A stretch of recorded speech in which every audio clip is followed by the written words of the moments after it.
Hello dear students, welcome to economics class.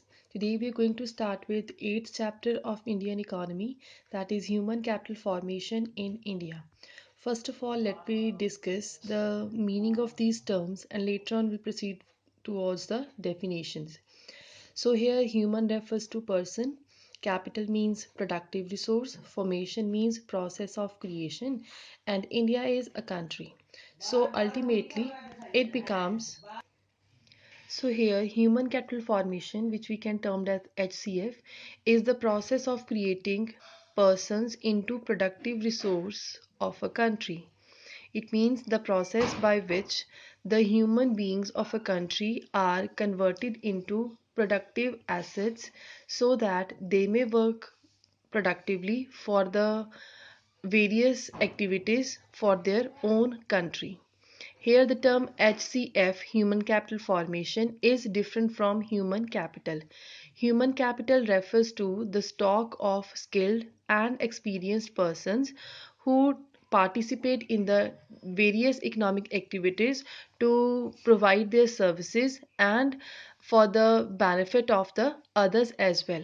We have various examples with us. The very first is doctor, teacher, lawyer, scientist, managers, etc. All these people perform their duties and further contribute to the society for the betterment and life upliftment of the people.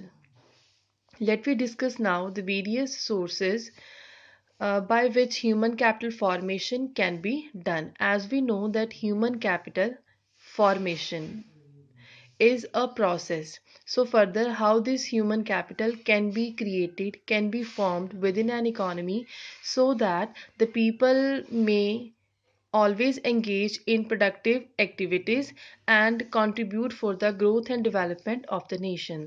So here we have the various sources by which HCF can be done. The very first is expenditure on education. As we know, education is the third eye of man. Without education, the special ability to take a decision or to think productively is not possible. So it is a responsibility of the government to spend a huge amount on the education. So it is a major source by which government can promote its population for converting into human capital. Next is expenditure on health. As a healthy person can contribute more in various activities for his family, for himself, and for his society, and even for nation. So it is important to promote the health facility in a country so that people may spend their healthy, wealthy life and further contribute more in the various tasks to be performed. Next is expenditure on information. It refers to all those sources by which individual may come to know with the help of government that various areas where employment opportunities, better education facilities, and further better earning sources are informed to the general public so that the advantage can be attained by the people. So whatever information is provided by the government or private institutions of a country to provide various facilities to the people is an important source, because with the help of this people may come to know that the best institution where from they can get best education or even employment opportunities. Next is study for adult. It is an important source because the people who have deprived from their education during their learning age may given another chance to complete their studies and even to get better education from different institutions with the help of these study programs for adult. So the people, so that the percentage of educated people and literate people may be increased in our country. Next is migration. For human capital formation, migration plays an important role because the people are free to shift from their area, residential area, to those area where they can better employment and better reward for their services. So in this way, these sources are very important to create human capital formation. Next one is, and very important concept is, on job training. The labor force who is already employed in uh, producing center, they are given better working conditions and better training program, so that those laborers may improve their working skills, and even adopt new technology, new methods of performing the task, so that they may cope up with the modernization of technology. So these sources help in the formation of HCF. Next one is role of human capital formation for a country. The very first is environment of growth.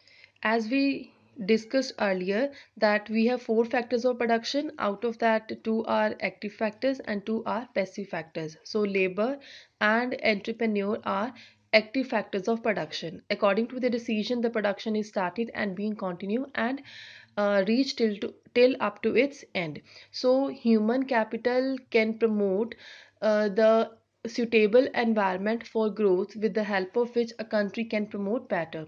Dear students, there are many theories regarding the debate that increase in population is good for the country or it is a bad sign for the country.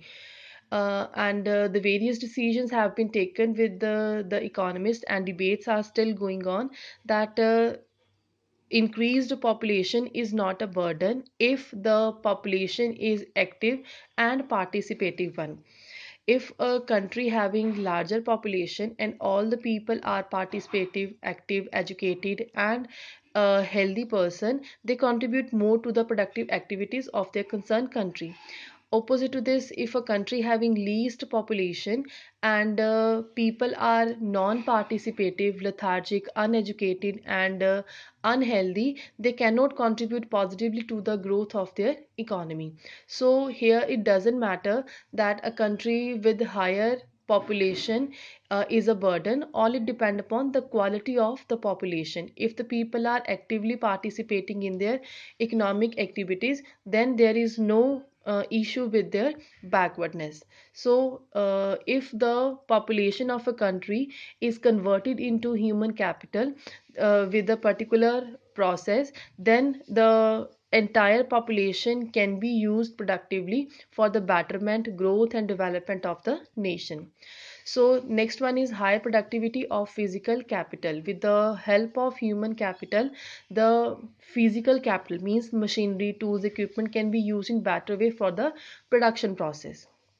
Next are promotes inventions.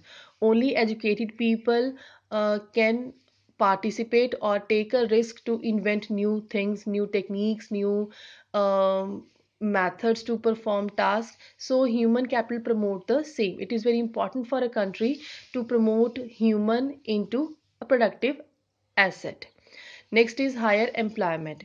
The educated people never escape from their duties, their responsibility. So if the country having a large number of population, even whatever number of population is there, if the people are active and participative, they promote more to the employment opportunities. They go for not only for self employment, but they go for creating better employment opportunities for the society, for the state, and even for their nation, which promote the earning capacities of the country.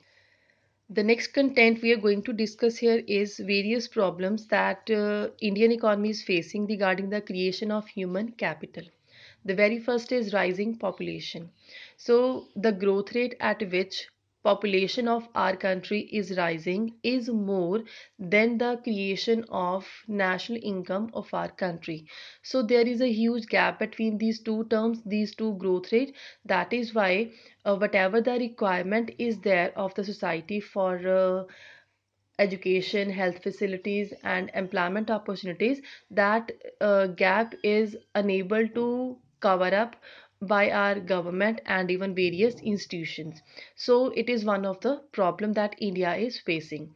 Next one is brain drain. It refers to that the productive people, the participative population of our country gets the education in our country, they took birth in our country, complete their education in our country, but when it is the time to provide their services they shift to abroad.